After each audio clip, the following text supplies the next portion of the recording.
মালাটাও দিয়ে নিলাম। আমি ঝটপট করে রেডি হয়েছি, জানি না আমাকে কিরকম লাগছে। সবাই চলে গেছে, যদিও আমি সবার লাস্টে যাচ্ছি।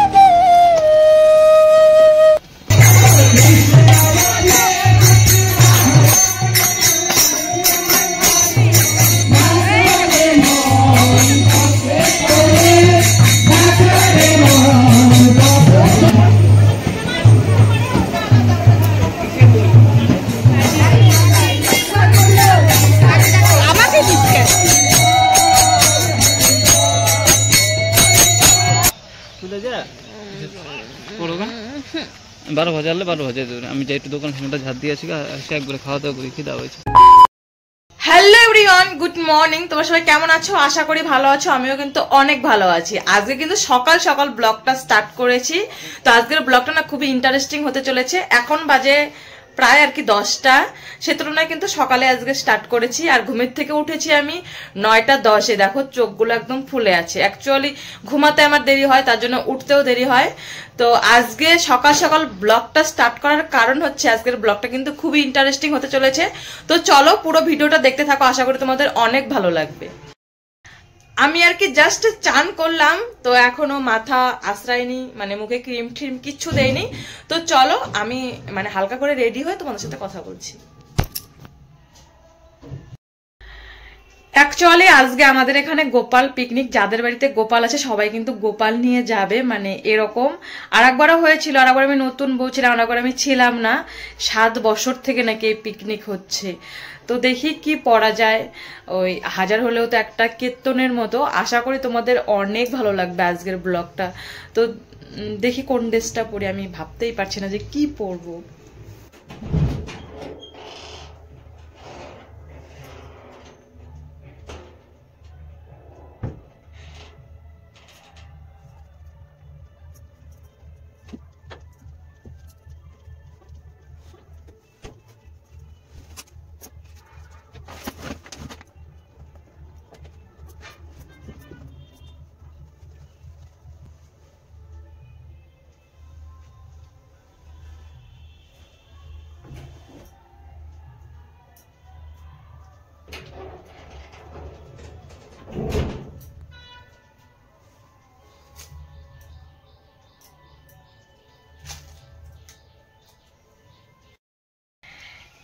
এই দেখো আমি কিন্তু একদম রেডি হয়ে গেছি। আর আমাকে হচ্ছে গোপীদের লোকে কিরকম লাগছে অবশ্যই কিন্তু কমেন্ট করে বলবে। আর রেডি হওয়ার আগে একদম ভিডিও করতে পারিনি, কারণ প্রচন্ড তাড়াহুড়োর মধ্যে রেডি হলাম। একা একা শাড়িটা পরেছি, একটু অসুবিধা হয়েছে, যদিও আগে আমি এইভাবে কখনোই শাড়ি পরিনি। এতক্ষণ আমি শুয়েছিলাম, দেখো ব্ল্যাঙ্কেট এইভাবে করে আমি শুয়েছিলাম। আমাকে বললো কাকিমণি ফোন করে রেডি হতে, তো আমি ঝটপট 5 মিনিটের মধ্যে রেডি হলাম। তো চলো, সবার কিন্তু হয়তো নাচানাচি শুরু হয়ে গেল, মানে শেষ হয়ে গেল। আমার যেতে একটু আর কি লেট হচ্ছে। তো চলো ঝটপট করে আগে যেয়ে নিই। মালাটাও দিয়ে নিলাম। আমি ঝটপট করে রেডি হয়েছি, জানি না আমাকে কিরকম লাগছে। সবাই চলে গেছে, যদিও আমি সবার লাস্টে যাচ্ছি। ঘরে তালা দিয়ে চাবিটা দিতে গেছিলাম আমার বরকে, আর বরকে জিজ্ঞাসাও করে আসলাম যে আমাকে দেখতে কিরকম লাগছে। বর তো বললো তোমাকে দেখতে দারুণ লাগছে, আর আমাকে অনেকগুলো চকলেট দিয়েছে হাতের মধ্যে। আমি চকলেট নিয়ে আসছি, একটা চকলেট খেয়েওছি। আমার তো তেঁতুলের চকলেট ভালো লাগে, দোকানে গেলেই আমাকে তেঁতুলের চকলেট দিবেই তোমাদের দাদা। আমি কিন্তু সেই বাড়িটাতে চলে এসেছি, যেই বাড়িতে আজকে আর কি পিকনিক খাওয়া হচ্ছে। আর দেখো সবাই কত সুন্দর করে কীর্তন করছে আর নাচছে, আমার তো ভীষণ ভালো লাগছিল। তোমরাও দেখো আমার সঙ্গে সঙ্গে, তোমাদেরও অনেক ভালো লাগবে।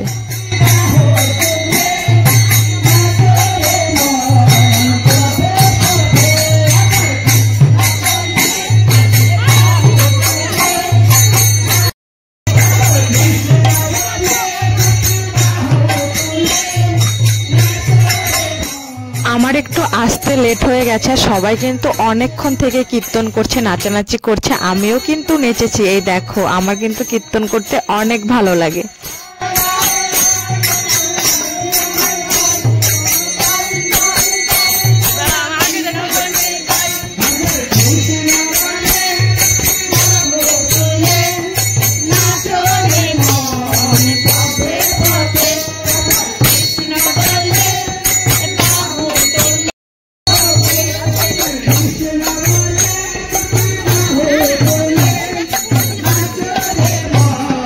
Porque তোমাদের সাথে কিন্তু আমি শেয়ারও করেছিলাম। আগে আমি কীর্তন করতাম যখন আর কি ছোট ছিলাম। আজকে দেখো সবাই এই ঘাগরা আর এগুলোকে কি বলে গোপী ড্রেসে হয়তো গোপী সেজেছে, আর আমি কিন্তু শাড়ি দিয়ে একটা হচ্ছে আমার স্কার্ট ছিল, স্কার্টের উপরে শাড়ি দিয়ে পরেছি। তো আমার পরাটা কীরকম হয়েছে অবশ্যই কিন্তু তোমরা বলো। আর এখন দেখো আমরা ঘুরে ঘুরে কত সুন্দর করে নাচছি।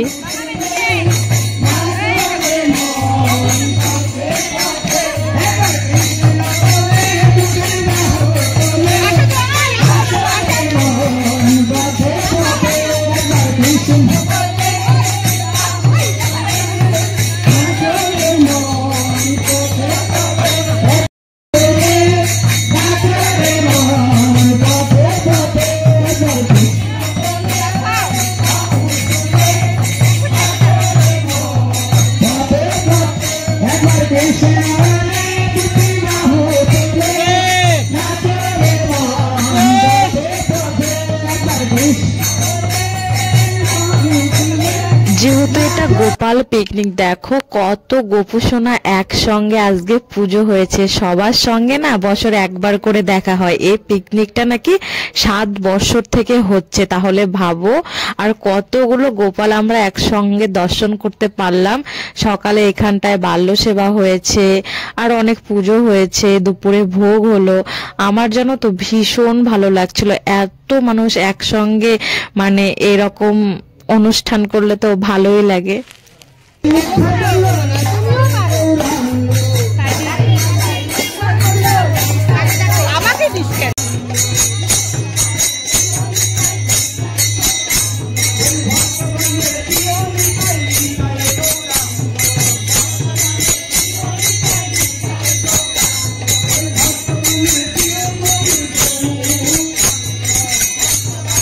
তোমরা একটা জিনিস লক্ষ্য করেছো, এই ছোট্ট পুচকিটা কত সুন্দর করে ডান্স করছে। অ্যাকচুয়ালি ও না ডান্সও শেখে, এর আগেও আমি ওর ডান্স দেখেছি।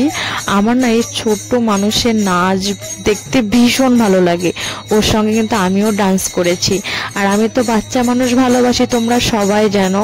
যেখানে আমি বাচ্চা দেখি আমি না যেচেই ওদের সাথে কথা বলার চেষ্টা করি, আমার খুব ভালো লাগে।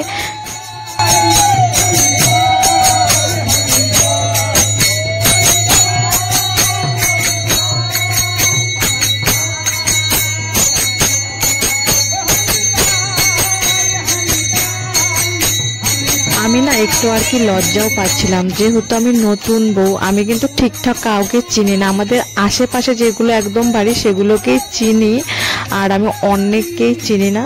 তবুও কি সবাই নাচছিল, সবাই আমাকে নাচতে বলছিল, তাই আমিও একটু নাচলাম। আর আমার হাত লেগে গেছে, দেখো আমি কেমন করে ডান্স করছি। পরে দেখো সবাই আমার মতো করেই ডান্স করছে। এইটাই একটা নাচের তখন স্টেপ হয়ে গেল, আর দেখতেও কিন্তু ভীষণ ভালো লাগছিল।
আমাদের কীর্তন শেষ হয়ে গেছে, এখন সবাই আমরা বসে আছি আর অনেকক্ষণ ধরে নাচানাচি করলাম, ক্লান্ত হয়ে গেছি অ্যাকচুয়ালি, ভীষণ মজাও লেগেছে। আর এখন দেখো সবাই প্রসাদ নিবে, আমি ভাবলাম আমি আগে প্রসাদটা নেই, কাকিমণি মা ওরা পরে নেবে। আমি প্রসাদ নিয়ে বেশিক্ষণ থাকবো না, কারণ আজকে না শরীরটাও তো ভালো লাগছে না। এমনিতে মজা করছি, বাট মনটা না মানে ততটুকুন ভালো নেই। ভগবানের দর্শন করলে মনটা তো এমনিতেই আর কি ভালো হয়ে যায়, তার জন্য আর কি মনটা একটু ভালো হয়ে গেছিল। আর আসার আগ পর্যন্ত আমার এক ফোঁটা মন ভালো ছিল না। তোমাদেরকে বলেছিলাম পরে তোমাদেরকে শেয়ার করব, ইন্টারেস্টিং ব্লগ হতে চলেছে। কি যেন হয়ে গেল আমার, কিছুই বুঝতে পারলাম না। তারপরে আর আমার কিছুই ভালো লাগেনি। আমি কোনো কিছু করে রেডি হয়ে তারপরে কিন্তু তোমাদেরকে ইন্ট্রোটা আমি দিয়েছি। আর এখন খাওয়া দাওয়া হয়ে গেছে, আমার ভালো লাগছিল। মাকে বললাম ঠিক আছে আমি যাই, পরে তুমি এসো। আমাদের কিন্তু গোপাল পিকনিক প্রায় শেষ, আমি জানি না পরে আরো কি হবে, হয়তো পরে আর নাচানাচি হতে পারে। আমি এখন বাড়িতে যাচ্ছি, মানে আমার খাওয়া দাওয়া হয়ে গেছে, মা এখনো খায়নি, মা হচ্ছে পরে খাবে। তো আমি এখন যাই, তো অনেকটাই দেরি হয়ে গেছে, তো দেখতে থাকো। তোমাদেরকে যে বললাম মনটা বেশি ভালো না, দেখো তোমাদের দাদা ভাইকে দেখেছি তখনই আমার একদম কান্না পেয়ে গেছে। জানি না কি যেন হয়েছে, হঠাৎ হঠাৎ আজকে কান্না পাচ্ছে, একদমই ভালো লাগছে না। আমি নিজেও জানি না আমার কি হয়েছে। তো যাই হোক, তারপরে আমি না ভেবেছিলাম কিছু রিলস ভিডিও করব। তো এই শাড়িটা পরে আমাকে কি রকম লাগলো, তোমরা যদি এই শাড়ি পরার টিউটোরিয়াল সবকিছুই দেখতে চাও অবশ্যই তোমাদেরকে শেয়ার করব। আমাদের তো পিকনিক হয়ে গেছে, তো আজকে না ঠিকঠাক আমি ব্লগ আর কি শেয়ার করতে পারলাম না। ভেবেছিলাম যে A to Z তোমাদেরকে শেয়ার করব, বাট মানে সব গুলিয়ে গেছে। তো আমার শাড়ি পরাটা কিরকম হয়েছে, এটা হচ্ছে গোপীদের, মানে যার শাড়ি যেভাবে পরে সেভাবে আমি ট্রাই করেছি, বাট তোমরা বলবে যে কেমন হয়েছে, গোপী সেজে কিরকম লাগছে অবশ্যই কিন্তু কমেন্ট করে বলবে। আর এই যে আমার হচ্ছে গোপীর শাড়ি পরা, আমি কিন্তু নিজে নিজেই পরেছি, আর কিরকম পরেছি এটাও কিন্তু বলো। আর তোমার যদি ভালো লাগে যে না শাড়ি পরাটা ভালো লেগেছে, তাহলে আরো একদিন আমি তোমাদেরকে দেখিয়ে দেবো যে এই শাড়ি পরাটা কিভাবে পরতে হয়। আমি যেভাবে পরেছি তোমাদেরকে সেভাবে আর কি শেয়ার করব। দেখো আমার মানে লুকটা এরকম লাগছিল আমাকে। আমার তো মনে হলো যে এরকম ছাপা ছাপা শাড়ি দিয়ে না পরলে আর কি ভালো লাগবে। এটা কিন্তু সুতিরই একটা শাড়ি, বাট ওই সুতির শাড়িগুলো না, এই সফট একটা সুতির শাড়ি, আর নিচে আছে আমার একটা ঘাগরা। তো দুটো একসঙ্গে পরেছি।